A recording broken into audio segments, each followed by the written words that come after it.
Hello friends, welcome to Shiny Samayal. இன்றைக்கி நம்ம கன்னியாகுமரியில் பாரம்பரியமாக செய்யக்கூடிய ஒரு ஸ்வீட் ரெசிபியான முந்திரி கொத்து எப்படி பண்ணுறதுன்னு பார்க்க போகிறோம். இதில் பச்சை பயிறு, வெல்லம், தேங்காய் எல்லாம் யூஸ் பண்ணி பண்ணுறதால ரொம்ப ஹெல்த்தியான ரெசிபி கூட. இதை 1 மந்த் வரைக்கும் நம்ம கெட்டு போகாத மாதிரி ஸ்டோர் பண்ணி வைக்க முடியும். இந்த ரெசிபியை இப்போ எப்படி பண்ணுறதுன்னு பார்க்கலாம். இது வரைக்கும் என்னோட சேனலை சப்ஸ்கிரைப் பண்ணாதவங்க மறக்காமல் சப்ஸ்கிரைப் பண்ணிக்கோங்க. அப்படியே பக்கத்தில் இருக்க பெல் பட்டனையும் கிளிக் பண்ணிக்கோங்க. அப்போ தான் நான் அடுத்தடுத்து போடுற வீடியோஸை நீங்கள் தவறாமல் பார்க்க முடியும். முந்திரி கொத்தோட மேல் மாவு பண்ணுறதுக்காக நான் 1 கப் பச்சரிசி எடுத்திருக்கேன். இதை நல்லா கழுவி 1 மணி நேரம் ஊற வச்சு எடுத்துக்கணும். அரிசி மாவு இருக்கிறவங்க அந்த அரிசி மாவே யூஸ் பண்ணிக்கலாம். இந்த மாதிரி ஊற வைக்க தேவையில்லை. அடுத்து பூரணம் பண்ணுறதுக்காக ஒரு கடாயை எடுத்து அதில் நான் 2½ கப் பச்சை பயிர் எடுத்திருக்கேன். இது சுமார் 500 கிராம் இருக்கும். இதை நல்ல லோ ஃப்ளேமில் வறுத்து எடுத்துக்கணும். இந்த பச்சை பயிரெல்லாம் நம்ம வறுத்தெடுக்கிற பதத்தில் தான் இது கெட்டு போகாமல் இருக்கும். இது நல்லா சிவந்து வர்றது வரைக்கும் நம்ம நல்லா வறுத்தெடுத்துக்கணும். நம்ம கம்மியாக வறுத்தெடுத்தோன்னா இது சீக்கிரமாக கெட்டு போயிடும். ஹை ஃப்ளேம்லலாம் வச்சிடாதீங்க, அப்புறம் அதோட டேஸ்ட்டே மாறிடும். அதனால் லோ ஃப்ளேமில் நல்லா சிவந்து வர்றது வரைக்கும் வறுத்தெடுத்துக்கணும். இது கூட 5 ஏலக்காயும் ஒரு சின்ன துண்டு சுக்கும் சேர்த்து வறுத்துக்கணும். இப்போ பாருங்கள், இது நல்லா சிவந்து வந்திருக்கு. இப்போ இதை ஒரு தட்டில் மாற்றி இதை ஆற வச்சிடலாம். அடுத்து அதே கடாயில் 1 டேபிள் ஸ்பூன் நெய் சேர்த்துக்கணும். நெய் சேர்த்ததுக்கப்புறமா நான் 2½ கப் பச்சை பயிருக்கு 1½ கப் தேங்காய் எடுத்திருக்கேன்.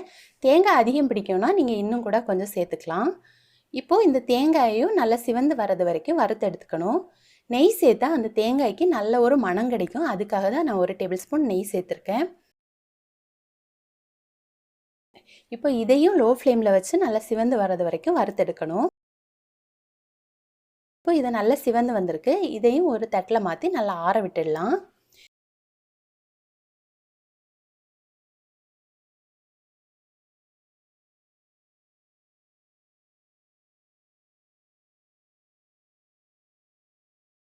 இப்போ பச்சை பயிறு நல்லா ஆறி இருக்கு. இப்போ இதை மிக்ஸி ஜாரில் சேர்த்து நல்லா பவுடர் பண்ணி எடுத்துக்கணும்.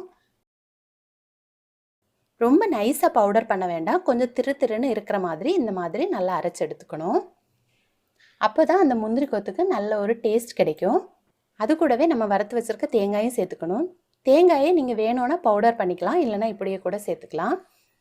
இது கூட ஒரு பிஞ்சு உப்பும் சேர்த்து நல்லா மிக்ஸ் பண்ணி வச்சுக்கணும். அடுத்து நம்ம வெல்லத்தை கரைச்சி எடுத்துக்கலாம். 2½ கப் பச்சை பயிருக்கு நான் 2 கப் பொடித்த வெல்லம் எடுத்திருக்கேன். இப்போ இது கூட 1/4 கப் தண்ணி சேர்த்து நல்லா கரைச்சி எடுத்துக்கணும்.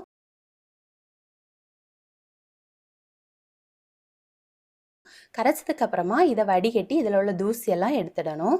அடுத்து இது ஒரு கம்பி பதம் வர்றது வரைக்கும் நல்லா கொதிக்க வச்சு எடுத்துக்கணும். ஒரு கம்பி பதம் வந்தால் போதும், அதுக்கு மேலே இதை கொதிக்க வைக்க தேவையில்லை.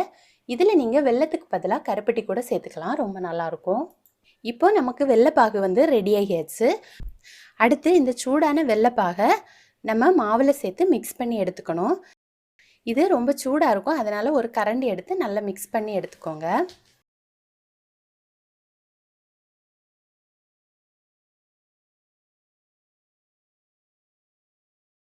இப்போ வெள்ளைப்பாகெல்லாம் சேர்த்து இந்த பதத்துக்கு நம்ம மிக்ஸ் பண்ணி எடுக்கணும். இப்போ மிக்ஸ் பண்ணி வச்சதுக்கப்புறமா இதில் ஒரு மணத்துக்காக தேவைப்படுறவங்க 1 டேபிள் ஸ்பூன் நெய் சேர்த்துக்கலாம். அடுத்து கொஞ்சம் நெய் எடுத்து நம்ம கையில் நல்லா தடவிக்கணும். இப்போ இந்த மாவு நம்ம கை தொடுற அளவு சூடு வந்த உடனே நம்ம கை வச்சு நல்லா மிக்ஸ் பண்ணணும். இது கொஞ்சம் சூடாக இருக்கும்போதே நம்ம மிக்ஸ் பண்ணி உருண்டை பிடிச்சி வச்சுக்கணும், இல்லைனா அது உருண்டை பிடிக்க வராது, உதிர்ந்து போயிடும். அதனால் கொஞ்சம் சூடாக இருக்கும்போதே உருண்டையெல்லாம் பிடிச்சி வச்சிடணும். இதை இப்படியே கூட சாப்பிட்லாம், ரொம்ப டேஸ்ட்டாக இருக்கும். இதுவும் கொஞ்சம் நாளைக்கு கெட்டு போகாமல் இருக்கும். இது கொஞ்சம் லூஸாலாம் இருக்காது, கொஞ்சம் உதிரியாக இருக்கிற மாதிரி தான் இருக்கும். முந்திரி கொத்துக்கு உள்ள அப்படி தான் இருக்கும், ரொம்ப கெட்டியாக இருக்காது. அது உதிர்ந்து வர மாதிரி தான் அந்த பூரணமே இருக்கும். இப்போ நான் எல்லா மாவையும் உருண்டை பிடிச்சி ரெடி பண்ணி வச்சுட்டேன். இந்த பால் எல்லாமே நீங்கள் ஒரே சைஸாக பிடிச்சி வச்சுக்கோங்க, அப்போ பார்க்க நல்லாயிருக்கும். இப்போ அரிசி வந்து நல்லா ஊறி வந்தாச்சு. இதை ஒரு மிக்ஸி ஜாரில் சேர்த்து இந்த மாவுக்கு தேவையான உப்பும் சேர்த்து இதை நல்லா அரைச்சி எடுத்துக்கணும். அரைச்சி எடுத்ததுக்கப்புறமா இதில் கலருக்காக 1 டீஸ்பூன் மஞ்சள் பொடி சேர்க்கணும். மஞ்சள் பொடி சேர்த்து இதை நல்லா மிக்ஸ் பண்ணி வைக்கணும். இது ரொம்ப கெட்டியாக இருக்கக்கூடாது. கெட்டியாக இருந்துச்சுன்னா அந்த முந்திரி கொத்தோட மேல் மாவு வந்து ரொம்ப ஹார்டாக இருக்கும். ப்ளஸ் நம்ம பொரிச்சு எடுக்கும்போது அதில் வெடிப்புகள் வரும். அதனால் இதை கொஞ்சம் தின்னாக இருக்கிற மாதிரி நம்ம கரைச்சி வச்சுக்கணும்.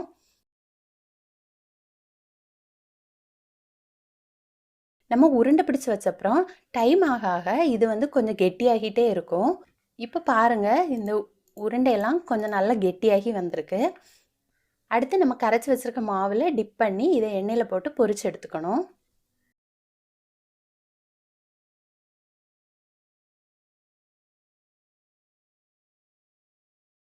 இதை உடனேயே நம்ம கரண்டி போட்டு திருப்பி விடக்கூடாது. கொஞ்ச நேரம் வெந்ததுக்கு அப்புறமா தான் நம்ம திருப்பி போடணும். இல்லைனா எல்லாம் சேர்ந்துருக்கனால அது வெடிச்சு வெடிச்சு வந்துடும். அதனால இதெல்லாம் கொஞ்சம் வெந்ததுக்கு அப்புறமா நம்ம திருப்பி விடணும்.